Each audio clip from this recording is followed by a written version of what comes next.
ध्यान दीजिए, गुनाह का चेहरा सत्या की खोज चैनल पर आपका स्वागत है, जहां हम लेकर आते हैं सच्ची घटनाओं पर आधारित ऐसी कहानियां जो आपके दिल और दिमाग को झकझोर कर रख देंगी।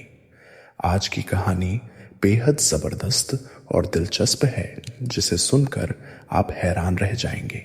अगर आपके पास भी कोई सच्ची घटना है तो उसे हमारे साथ शेयर करें। सबसे दिलचस्प और वास्तविक कहानी को मिलेगा यस $10,000 का इनाम।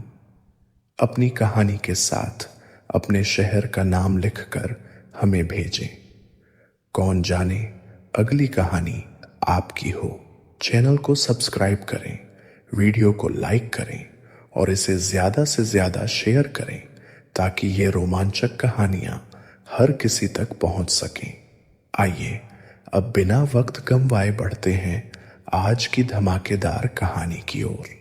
एक 22 साल की जवान लड़की बिना कुछ सोचे समझे अपने बाप के बिस्तर पर जाकर सो जाती है, और जब उसका पिता काम से वापस घर लौटता है तो वह सीधा अपने कमरे में जाता है और देखता है कि उसकी जवान बेटी उसके कमरे में बिस्तर पर सोई हुई है। तो वह अपनी बेटी से पूछता है कि बेटी, तुम्हें क्या हुआ है? आज यहां तुम क्यों सो रही हो? तब वह लड़की बताती है कि पिताजी, आज मेरे सर में बहुत ज्यादा दर्द है और मुझे कुछ अजीब सा भी हो रहा है, इसीलिए आपके साथ सोना चाह।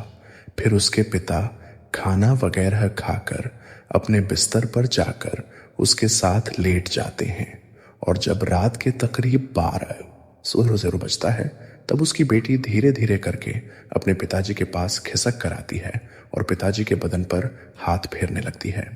फिर इधर उधर अनचाही जगह पर वह टच करती है तो उसके पिता इसकी इरादे को समझ जाते हैं कि यह क्या चाहती है। फिर इसके बाद वह बिल्कुल भूल जाता है कि वह अपनी बेटी के पास सोया हुआ है, और इस तरीके से सोते हैं कि उसकी बेटी प्रेग्नेंट हो जाती है। और फिर इस बात की पता उसके गांव वालों को चलती है तो वह एक ऐसे खौफनाक प्लान बनाते हैं और वह ऐसा कुछ करते हैं जिसे देखने के बाद आपका रूह कांप जाएगी और आप सोचने पर मजबूर हो जाएंगे कि कैसे कैसे लोग हैं इस दुनिया में। तो दोस्तों, पूरी घटना क्या है, चलिए जानते हैं। लेकिन उससे पहले अगर आपको हमारी मेहनत पसंद आती है तो चैनल को सब्सक्राइब और वीडियो को लाइक जरूर करिएगा दोस्तों। चलिए इस कहानी को विस्तार से समझते हैं। यह सच्ची कहानी मध्य प्रदेश के सागर जिले की है, जहां एक व्यक्ति मोहनलाल साधारण सी जिंदगी गुजार रहा था और उसके परिवार में केवल 3 बच्चे थे, 2 बेटी और 1 बेटा, जिनमें से सबसे बड़ी बेटी थी कोमल। उसकी उम्र लगभग 24 साल के आसपास थी और छोटी वाली बेटी की उम्र 21 साल के आसपास थी, और इसके अलावा एक सबसे छोटा बेटा भी था। और मोहनलाल की बीवी की 2 साल पहले ही किसी बीमारी के कारण उसकी मौत हो गई थी।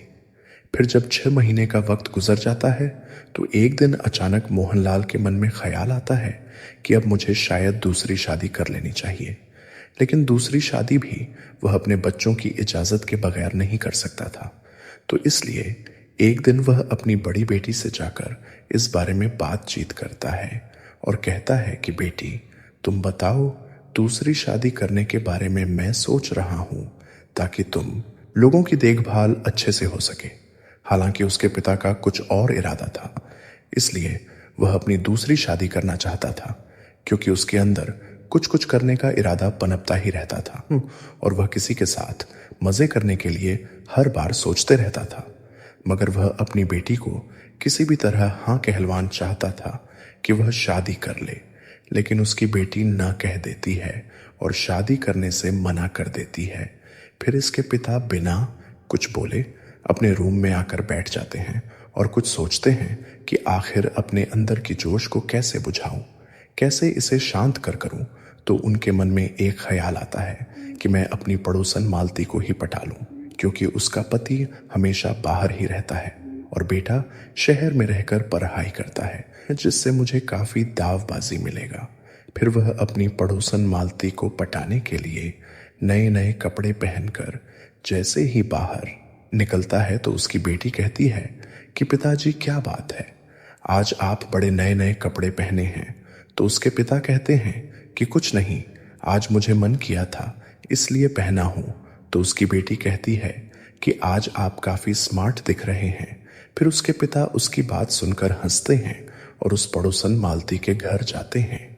हालांकि उसकी पड़ोसन मालती काफी सुंदर दिखती थी। फिर मोहनलाल जैसे ही पड़ोसन मालती के घर जाते हैं तो मालती कहती है कि क्या बात है मोहनलाल, काफी स्मार्ट दिख रहे हो यहाँ पर, इस वक्त मुझसे कोई काम है क्या? तो मोहन बोलता कि आपसे स्मार्ट थोड़े ही हूं, आज आपसे मिलने का मन किया इसलिए आपके पास चला आया। फिर वो दोनों मिलकर हंसी मजाक करते। कुछ देर के बाद मोहनलाल अपने घर वापस चला गया। इसी तरह रोज मोहनलाल अपने घर से उसके घर चला जाता और दोनों बैठकर घंटों बातें करते थे। इसी तरह उनकी बात अब काफी आगे तक बढ़ गई थी। एक दिन मोहनलाल काफी रात को उस पड़ोसी मालती के घर गया तो मालती ने दरवाजा खोला और घर के अंदर घुसा लिया। फिर दरवाजा बंद करके वह दोनों अपने मजे की दुनिया में लग गए। फिर वो दोनों इतने जबरदस्त तरीके से घोड़छी की रस्म निभा रहे थे कि कब सुबह हो गई उन्हें कुछ पता नहीं चला। फिर मोहनलाल उस घर से अपने घर जाता है तो देखता कि अभी सब सो रहे थे, इसलिए वह पकड़े जाने से बच जाता है और जाकर बिस्तर पर सो जाता है। फिर जब सुबह होती है तो उसकी पड़ोसन इसको देखकर हंस रही थी। यह भी हंस रहा था क्योंकि कि रात में जो पुआ पका था इस वजह से वह दोनों हंस रहे थे। फिर इसी तरह मोहनलाला रोज रात को पड़ोसन के घर जाता और अपनी आग बुझाता। एक दिन मोहनलाल अपनी पड़ोसन के घर जाता है तो उसकी बड़ी बेटी उसको जाते हुए देख लेती है और उसके पीछे पीछे जाने लगती है तो देखती है कि उसके पड़ोसन मालती के घर में उसके पिता क्यों घुस रहे हैं। यह इधर ही छुपकर देखती है कि उसके पिता घर में घुसकर दरवाजा बंद कर देते हैं। ये कुछ सोच ही रही थी, तभी कमरे के अंदर से निकला शुरू हो गई। फिर यह लड्डे की जैसे जैसे आगे बढ़ रही थी वैसे वैसे आवाज साफ साफ सुनाई दे रही थी। ये समझ नहीं पा रही थी कि आखिर हो क्या रहा है। तभी बाहर की खिड़की से झांक कर देखती है तो उसके पैरों तले जमीन खिसक गई। फिर वह दृश्य देखकर उसके भी मन में कुछ हलचल चलने लगे और उसको देखने में काफी मजा भी आने लगा था। वह तब तक देखती रही जब तक कि अंदर का काम खत्म नहीं हो गया। फिर शो खत्म होने के बाद फिर उसकी बेटी वापस बस अपने घर चली गई और जब सुबह हुआ तो अपने पिता को देखती और मन में सोचती कि यही मेरे पिता हैं जो रात में पड़ोसन के साथ गुल्ली डांटा खेलने के लिए जाते हैं।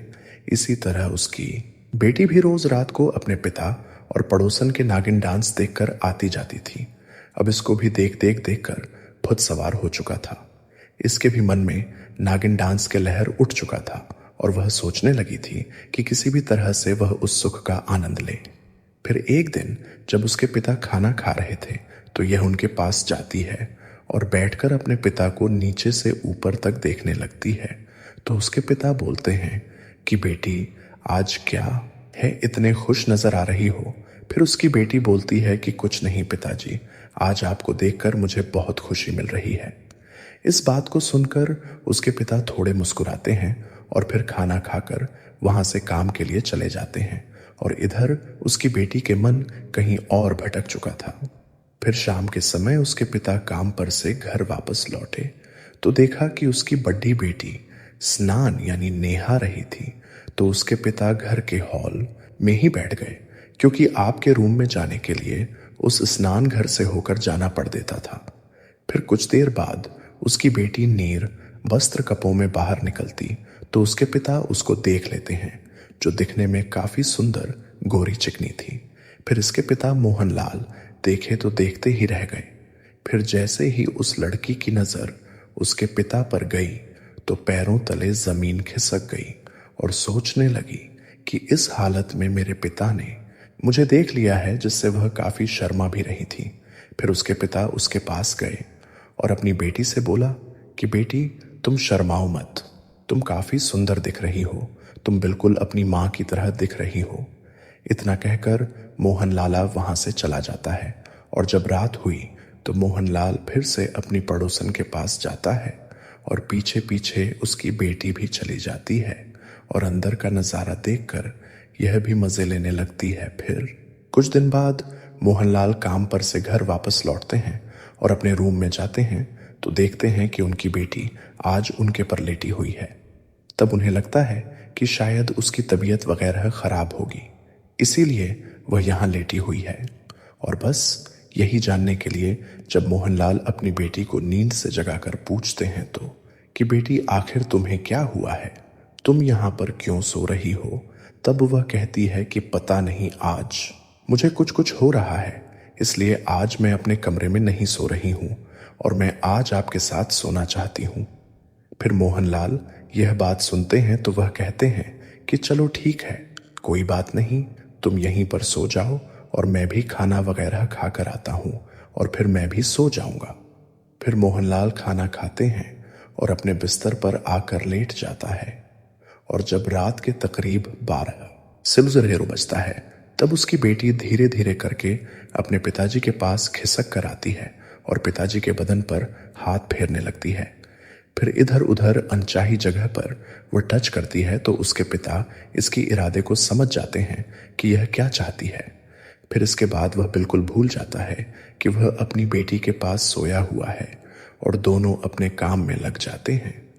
हालांकि उसका पिता पहले से ही मन बना लिया था उसके साथ सोने के लिए, क्योंकि स्नान वाले दिन से ही इसका मन उस परे डगमगाने लगा था और दोनों इस कदर काम में दीवाने थे कि कब सुबह हो गई पता ही नहीं चला। अगले दिन सुबह उठकर दोनों को इस बात का कोई पछतावा भी नहीं था कि दोनों ने रात क्या किया है और दोनों बहुत ज्यादा खुश नजर आ रहे थे और इस बारे में किसी को भी कानों कान खबर नहीं लगती कि बाप बेटी में क्या चक्कर चल रहा है। और फिर धीरे धीरे करके यह सिलसिला उस दिन के बाद से कई दिन तक लगातार ऐसे ही चलता रहता है। अब पड़ीडीड हसन मालती को मोहनलाल भूल ही गया था, क्योंकि पड़डीड हसन से अच्छा घर में ही काम हो जाता था। हर रोज रात को ये दोनों साथ में ही सोते और अपनी काम को करते थे।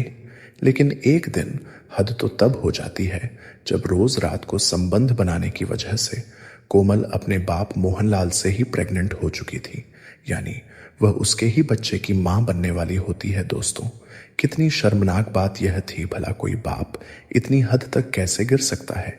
अगर वह चाहता तो बेटी को पहले ही दिन रोक सकता था या इस बात का विरोध भी वह कर सकता था, मगर उसने भी यहां ऐसा नहीं किया, क्योंकि वह तो खुद ही यही चाहता था।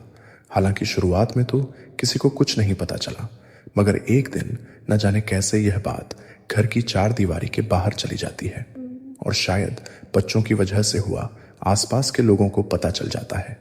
फिर लोगों ने तरह तरह की बातें शुरू कर दी, जिसके बाद धीरे धीरे करके एक घर से दूसरे घर, दूसरे से तीसरे, यानी अब देखते ही देखते पूरे गांव में हंगामा हो जाता है कि फलां की बेटी ने अपने ही बाप के साथ ऐसा काम किया है और अब वह बेटी उसी के बच्चे की मां भी बनने वाली है। और वैसे भी देखिए, गांव में तो हर छोटी छोटी बातों का पतंगड़ बन जाता है, लोग तराज करने लगते हैं, जबकि यह तो बहुत बड़ा मैटर था, बहुत बड़ी बात थी। आखिर कोई कैसे नजरअंदाज कर सकता था। खैर, धीरे धीरे करके वक्त और आगे गुजरता जाता है। एक दिन लड़की की तबीयत कुछ बिगड़ती है, उसे बहुत ज्यादा उल्टियां होनी शुरू हो जाती हैं, जिसकी वजह से उसको फौरन डॉक्टर के पास लाया जाता है, जहां डॉक्टर उसको एडमिट करते हैं और उसका अच्छी तरह से इलाज किया जाता है और कुछ चेकअप भी वगैरह भी होते हैं, जिससे यह साबित हो जाता है कि सच में लड़की जो है वह गर्भवती है। बस इतना सुनते ही मोहनलाल भी हैरान हो जाता है। फिर वही गांव की एक लड़की जो उसी अस्पताल में काम करती थी, फिर लड़की इस बात की खबर पूरे गांव में फैला देती है, जिसके बाद अब दूर दूर तक लोग कोमल पर गंदे गंदे इल्जाम लगाने शुरू कर देते हैं। उसे तरह तरह की बातें बोलने लगते हैं, उसे ताने देने लगते हैं कि यह तो बदचलन है, आवारा है, जिसने अपने बाप के साथ ऐसा काम किया है, यह किसी के साथ भी सोने के लिए तैयार हो जाएगी और कोई भी इसके साथ कुछ कर सकता है। यानी इस तरह की बहुत सी गंदी बातें लोग उसको कहने लगते हैं। धीरे धीरे करके कोमल के कानों तक भी यह बात पहुंच जाती है तो कोमल बहुत ज्यादा परेशान हो जाती है और उसे अपने के पर काफी पछतावा होता है। लेकिन देखिए, कहते हैं कि कांड करने के बाद पछतावा किया तो क्या किया। हालांकि लड़की सोचती है कि शायद अब पूरे गांव में मेरे बाप की और मेरी काफी बेइज्जती हो गई है, तो मुझे कुछ ना कुछ करना ही होगा, कोई एक्शन लेना होगा। लेकिन काश अगर वह इस बात का ख्याल और अपनी इज्जत का ख्याल पहले ही रख लेती तो उसे यह दिन देखना ही नहीं बचता। मगर अब तो बहुत देर हो चुकी थी और कुछ भी करने का कोई फायदा नहीं था और वक्त गुजर रहा था और अब लड़की की डिलीवरी का भी समय आ चुका था। महज कुछ ही दिन बाकी थे जब वह एक बच्चे को जन्म देने वाली थी। लेकिन एक दिन जब दोपहर के वक्त कोमल कुछ सामान लेने के लिए घर से बाहर गई थी तो बीच रास्ते में कुछ लड़के इसका खूब मजाक उड़ाने लगे और बस यह बात कोमल को बिल्कुल भी बर्दाश्त नहीं हुई और वह शर्म के मारे से वह नजर को झुकाकर वहां से चली आई। और इसके बाद जब वह घर आती है तो वह सारी रात अकेले बैठकर यही सोचती रहती है कि अब मैं आखिर क्या करूंगी।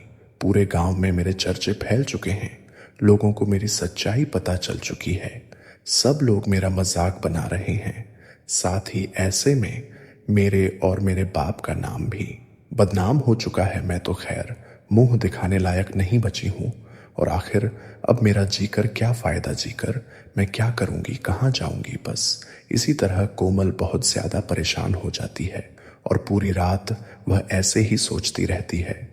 फिर वह रात को सभी घर वाले सो जाते हैं तो लगभग 2 बजे के करीब वह आत्महत्या कर लेती है। दोस्तों, कितने अफसोस की बात है कि एक छोटी सी गलती लड़की की जान पर बनाई थी, जिसके चक्कर में जो बच्चा अभी तक दुनिया में भी नहीं आया था उसे भी अपनी जिंदगी से हाथ धोना पड़ गया। यानी दुनिया के इल्जाम से तंग आकर कोमल वह आत्महत्या कर लेती है। और फिर एक शख्स इस घटना की खबर पुलिस को देता है तो पुलिस भी फौरन घटना स्थल पर पहुंचती है और जब पुलिस यहां आकर यह खौफनाक मंजर को देखती है तो पुलिस के भी पैरों तले जमीन खिस। बहरहाल पुलिस वाले सबसे पहले कोमल की लाश को पोस्टमार्टम के लिए भेज देते हैं और इसके बाद मामले की जांच पड़ताल की जाती है और गांव के सभी लोगों से अलग अलग पूछा जाता है कि आखिर का माजरा क्या है। जो लड़की ने आत्महत्या कर ली है तो गांव के एक एक इंसान को पता था कि हकीकत क्या है। फिर पुलिस वाले को गांव के लोग सारी सच्चाई को बताते हैं कि साहब दरअसल इस लड़की का जुर्म इतना था कि इसने अपने पिता के साथ मिलकर शारीरिक संबंध बनाए और कई महीनों तक यह सिलसिला लगातार चलता रहा और दोनों के बीच यह रूटीन जारी था। इसकी वजह से लड़की एक दिन गर्भवती हो गई तो लोग उसको तरह तरह की बातें कहने लगे, जिसकी वजह से शायद लड़की ने तंग आकर आत्महत्या कर ली। और वह कहता है कि अगर उसे इतनी ही गैरत थी तो पहले इस बारे में उसे सोच लेना चाहिए था कि आखिर उसने यह काम किया तो क्यों। साहब, इस तरह तो हमारे पूरे गांव की लड़कियों पर असर पड़ेगा ना साहब। सही हुआ जो उसने खुदकुशी कर ली। हालांकि गांव के लोग इन बातों को बहुत ही गलत मानते हैं और इसलिए वह तराज करते हैं और यही वजह थी कि उन्हें कोमल के जाने का कोई दुख नहीं था, जबकि कोमल के घर वालों को रो रो कर बुरा हाल था और उसके पिता को भी अब अपने की पर पछतावा हो रहा था। उसे नहीं पता था कि उनकी बेटी ऐसा कदम उठाएगी। बहरहाल पुलिस गांव के सभी लोगों से कहती है कि असली हकीकत क्या है यह हम पोस्टमार्टम रिपोर्ट आने के बाद देखेंगे और इसके बाद ही आप लोगों को बताएंगे। हो सकता है आप सभी को कोई गलतफहमी हुई हो और इसका वजह कुछ और ही हो। बस इसलिए कुछ देर इंतजार के बाद जब पोस्टमार्टम रिपोर्ट आती है तो उसमें यह साबित हो जाता है कि वाकई सच में लड़की प्रेग्नेंट भी थी और उसने आत्महत्या कर ली थी। बस यहाँ पुलिस लड़की के बाप मोहनलाल को इस इल्जाम के तहत अरेस्ट करती है और उससे पूछताछ करती है कि आखिर तुमने अपनी ही बेटी के साथ ऐसा काम क्यों किया और तुमने पहले इस चीज को क्यों नहीं रोका।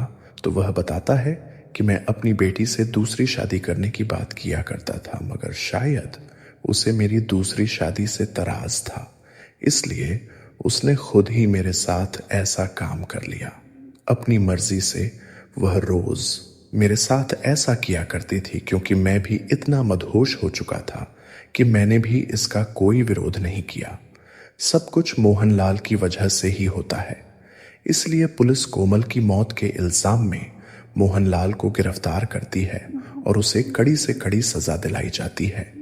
अब शायद ही कोई पिता इस बारे में करने का सोचेगा। तो दोस्तों, मेरा उद्देश्य कभी भी किसी की भावनाओं को आहत करना नहीं है।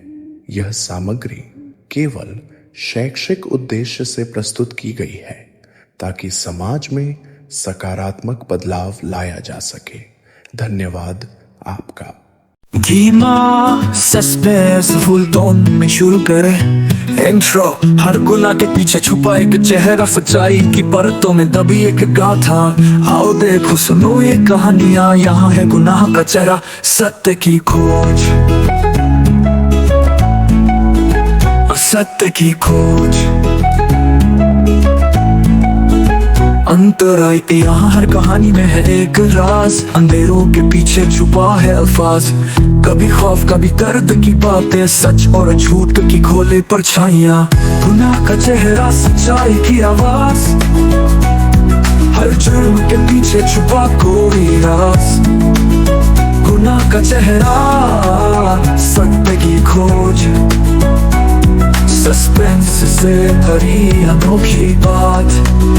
अंतराह हर की दुनिया में सस्पेंस बसा, कौन है गुनहगार कौन सच्चा खुदा। ये कहानियां देखे दिल थाम कर, सच की राह पर चले हम सब मिलकर। गुनाह का चेहरा, सच्चाई की आवाज, हर जुर्म के पीछे छुपा कोई राज।